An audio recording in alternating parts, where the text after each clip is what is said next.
సమస్య కాబట్టి ఈరోజు కొత్త బస్టాండ్ అవుట్ గేట్ వద్ద ఇక్కడ పైప్ లైన్ పగలడం జరిగింది.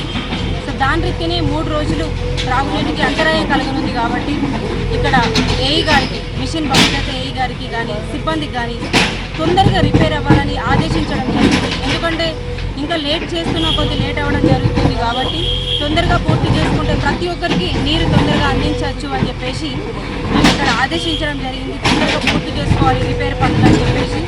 అలాగే 3 రోజులు దయచేసి అందరూ వాటర్ని పొదుపుగా వాడుకోవాలి.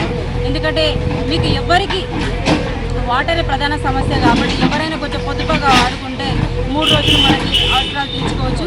అలాగే ఇంకా ఎవ్వరికి అయినా కానీ వార్డులలో వాటర్ అవసరమైతే త్రాగునీరు కానీ ఎలాంటి వాటర్ అవసరమైనప్పుడు ఖచ్చితంగా ఒక ఫోన్ కాల్ చేయండి. ఆ ఫోన్ కాల్ తోటి ఎవరికైనా ట్యాంకర్ను పంపిస్తాము. ప్రతి ఒక్కరికి దయచేసి ఇది గమనించగలరు. ఎవరికి అయినా కానీ ట్యాంకర్ అవసరం పడితే ఖచ్చితంగా చెప్పండి. మీ కౌన్సిలర్ ద్వారా అయినా మాకైనా కానీ చెప్పండి, మేము ఖచ్చితంగా పంపిస్తాము.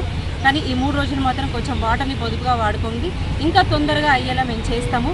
తొందరగా రిపేర్ చేయించమని ఆదేశాలు ఇవ్వడం జరిగింది.